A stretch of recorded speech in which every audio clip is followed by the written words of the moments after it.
Bonjour. Ce cours va être fait dans des circonstances de guerre entre guillemets. Le paradoxe, c'est que nous travaillons sur le droit international humanitaire, c'est-à-dire l'applicabilité du droit en temps de conflit, en temps de violence au pluriel.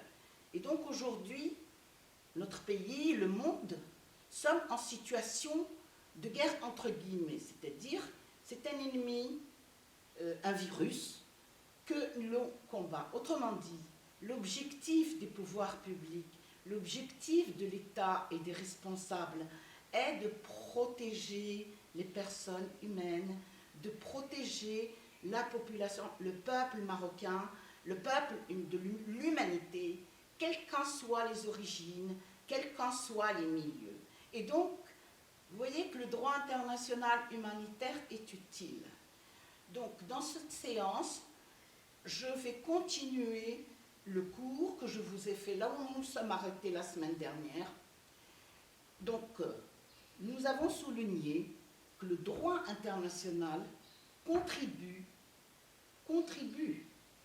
à la protection de la personne humaine contre toutes les formes de violence, mais uniquement en période de conflit. C'est-à-dire qu'il ne s'applique que quand il y a la guerre. Et les guerres, elles sont multiples. Donc, c'est un droit qui a des spécificités, comme nous l'avons vu la semaine dernière. C'est le droit du CSCR, et c'est un droit qui est applicable uniquement, je le répète, aux conflits armés. Je ne reviendrai pas sur les définitions. Je voudrais simplement, dans ce mini-cours, entre guillemets, je voudrais simplement vous rappeler, ou plutôt vous dire, dans quel contexte, dans quelle situation on l'applique. On l'applique à quel type de conflit le droit international humanitaire peut être appliqué. Il peut être appliqué aux conflits armés internationaux, aux guerres de libération nationale, aux conflits internes internationaux, aux conflits armés non internationaux et aux nouveaux conflits. Alors, le conflit armé international relève dans ce que Bertrand Badi appelle la guerre classique, c'est-à-dire, ce qu'on dit les guerres classiques, ce sont les guerres qui opposaient deux armées entre elles. Aujourd'hui, ou plutôt depuis la Seconde Guerre mondiale, la menace nucléaire, les courses aux armements et surtout la technologie s'est substituée aux classiques arts martiaux des deux armées qui se combattent. Donc la guerre s'est progressivement dirigée vers le sud. Qu'est-ce que ce sud? Ce sud, comme vous le savez, la majorité des pays du sud, ce sont des pays qui ont connu la domination coloniale. Donc, nombre d'entre eux ont pris les armes pour recouvrir leur indépendance. Et c'est ce qu'on appelle le conflit interne international, la guerre de libération nationale, c'est-à-dire ce combat des nationalistes, de tous ceux qui croient et ceux qui ne croient pas, pour la défense de leur pays. Il y a également le conflit interne international. Le conflit interne international et le conflit interne international et les nouveaux conflits. Ces nouveaux conflits, je n'insisterai pas. Je vous dirai simplement que nous allons les retrouver, que je vais vous donner des copies.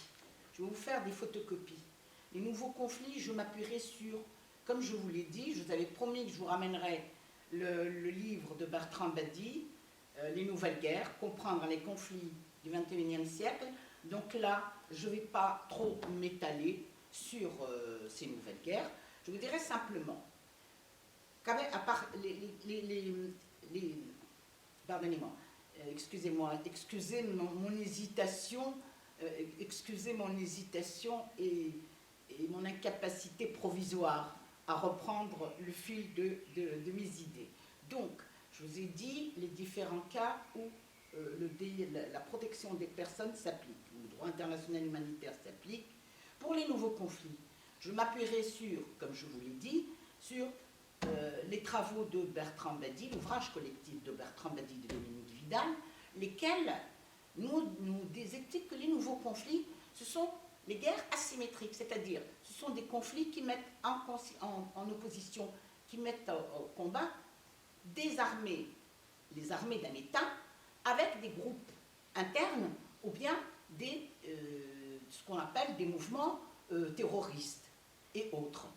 Donc, les nouveaux conflits, je m'appuierai ça, je vous en ferai une photocopie, ou bien avant l'examen, je vous en donnerai quelques copies.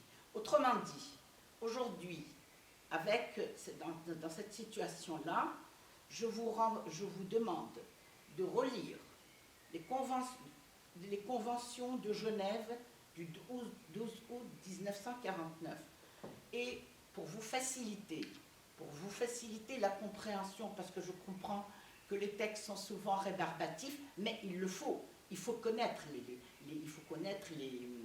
les conventions, il faut savoir les protocoles additionnels, il faut savoir ce qu'ils donnent.